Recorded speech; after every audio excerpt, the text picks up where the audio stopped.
जब उनकी शादी हो रही थी ना भोलेनाथ जी की, तो पंडित जी ने पूछ लिया था, संकल्प देते कन्यादान का। कन्यादान के संकल्प के समय पर पंडित जी बोले अमुक नाम शंकर, पिताजी का नाम शंकर, दादाजी का नाम बोलो शंकर, परदादा का नाम शंकर।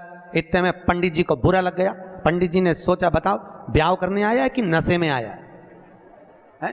पिता का नाम शंकर, खुद का नाम शंकर, दादाजी का नाम शंकर, परदादा का नाम शंकर।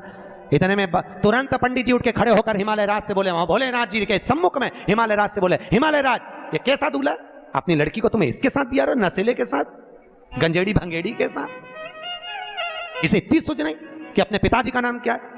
इतने में हिमालय राज ने अपनी पत्नी मैनावती से कहा, मैनावती तू बेटी से के, पार्वती से कहा, पार्वती तू उससे के। पार्वती ने शिव जी से कहा, प्रभु ब्याह अच्छे से कर लो, क्यों प्रपंचा मचा रहे, क्यों प्रपंचा। तो भोलेनाथ जी बोले, पार्वती मैंने गलत क्या बोला बता। अच्छा तो क्या तुम्हारे पिताजी का नाम बोलो ना। तो भगवान भोलेनाथ जी बोले, अच्छा अब की बार पूछेगा तो बिठा पंडित को वापिस बैठा। पंडित वापिस बैठा, फिर संकल्प चालू, अमुक नाम शंकर, पिताजी का नाम शंकर, दादाजी का नाम अरे बोलो शंकर, गोत्र शंकर।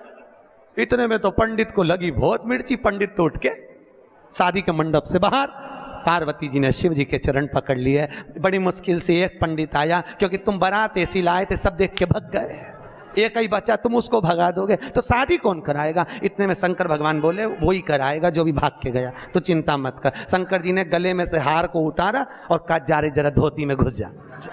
और जैसे ही बब्बा गया, और जैसे ही गया पंडित जी के पास, पंडित भाग के तुरंत और मंत्र बोलना चालू हुए, सब मंत्र बोले। तो इतने में पार्वती बोले, ये तो नॉन स्टॉप बोले जा रहा है। भोलेनाथ जी बोले, अब तो पूरी भावर करा के चुप होगा, तू चिंता मत कर, बोलने दे। अब बोले ही जाए, बोले ही जाए, बोले ही जाए, बोले ही जाए, चुप ही नहीं हो। पार्वती बोले, मर जाएगा, टेका जाएगा बापड़े के। इतने में शंकर जी बोले, तू चुपचाप बोल, वो तो बोलने दे। तो कब रुकेगा। भोलेनाथ जी बोले, जब पूरी भावर हो जाएगी, जैसी अपन बैठेंगे वैसी बटन दबा देंगे।